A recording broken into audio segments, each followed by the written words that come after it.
Welcome to my YouTube channel. आज हम class 8 science का जो पहला पार्ट था खाद्य उत्पादन, उसके आगे की पढ़ाई करेंगे।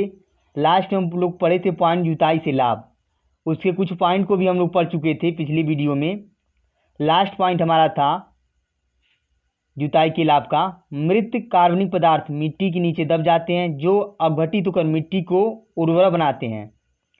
जुताई के बाद मिट्टी का समतलीकरण किया जाता है।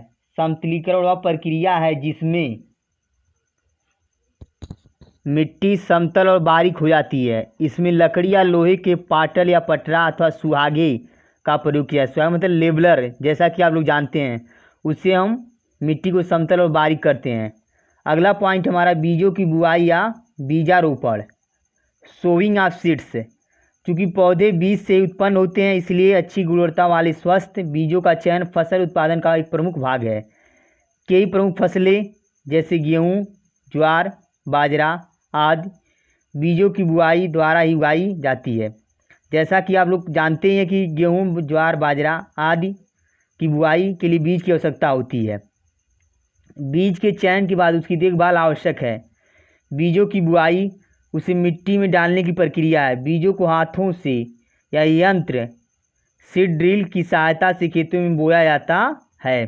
जैसा कि आप चित्र में देखें, मशीन से बीज की बुआई या हाथ से बुआई, यह हमारी मशीन है जिससे हम बीजों की बुआई करते हैं। अगला हमारा है हाथ से बुआई, मैनुअल सोविंग। इस विधि में बीजों को हाथ से मिट्टी के ऊपर छिड़का जाता है। इस विधि को छिड़काव कहते हैं।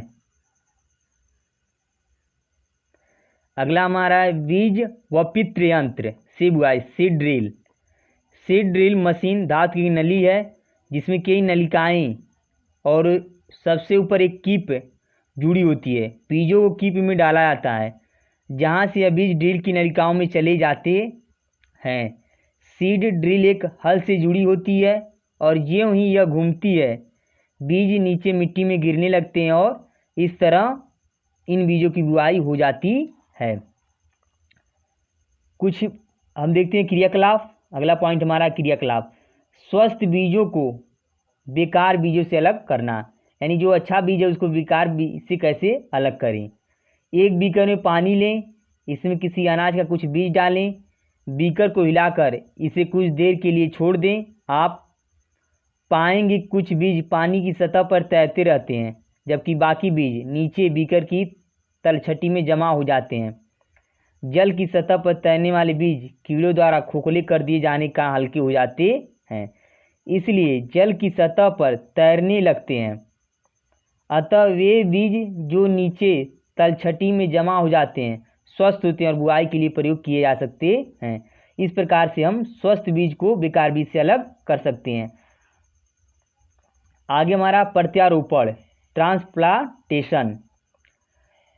कुछ पौधे जो हमारे होते हैं जिनका हम प्रत्यारोपण करते हैं उस फसल में, जैसे हमारा है धान, टमाटर, बैगन, प्याज, मिर्च आदि को सीधे खेतों में नहीं बोया जाता है, बल्कि इन्हें नवोद्भिद या पौधे के समूह में उगाया जाता है, जिसे नर्सरी कहते हैं। जब यह पौधा एक निश्चित लंबाई तक बढ़ जाती है तो इन्हें दूसरे खेतों में प्रत्यारोपित किया जाता है। इससे किसानों को स्वस्थ पौधे का चयन करने में और समुचित दूरी पर रोपण में सहायता मिलती है। इस प्रक्रिया से फसल के उत्पादन में वृद्धि होती है। स्वस्थ पौधों को नर्सरी से दूसरे खेतों में प्रत्यारोपित करने की इस प्रक्रिया को प्रत्यारोपण कहते हैं। प्रत्यारोपण से सभी आप लोग परिचित होंगे और जैसा जानते भी हैं।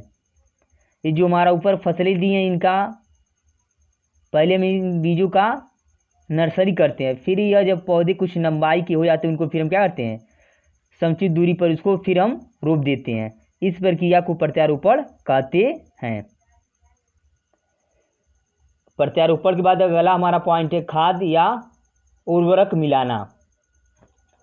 पौधों को बढ़ने के लिए पोषण की ज़रूरत होती है।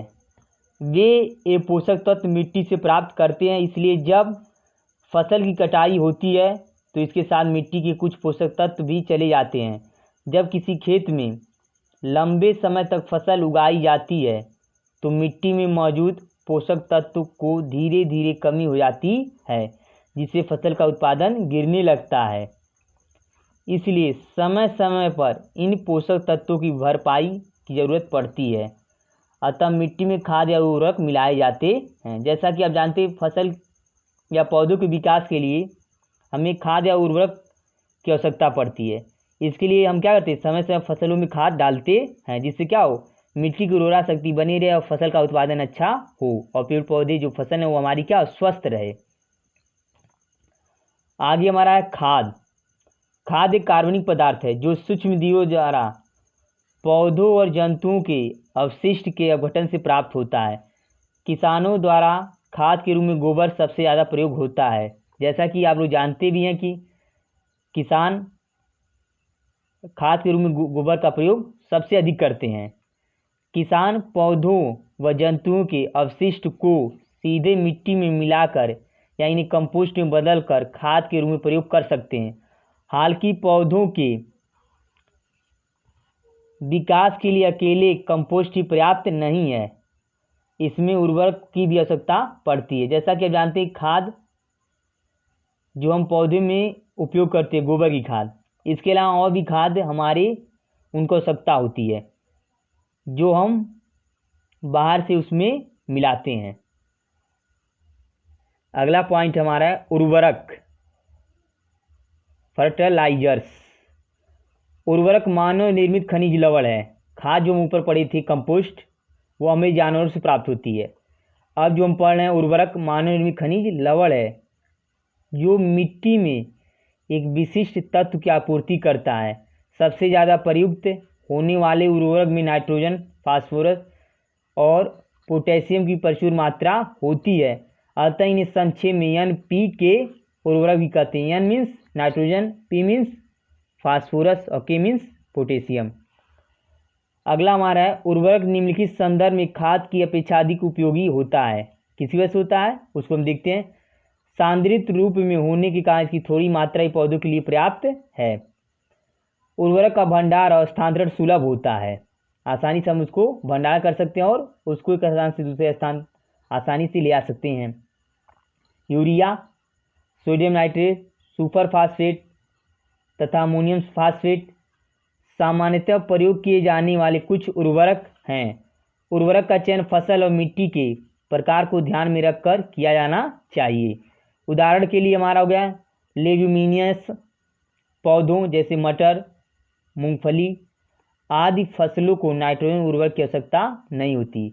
वही कह रहा कि उर्वरक का चयन फसल मिट्टी के आधार पर होना चाहिए। क्यों? क्योंकि आपको दिखाई दे रहा है, उदाहरण के लिए हमारा जो लेग्यूमिनस पौधे हैं जैसे मटर हुआ, मूंगफली और भी इस प्रकार की बहुत सी फसलें होती हैं जो इनको नाइट्रोजन की कम आवश्यकता होती है।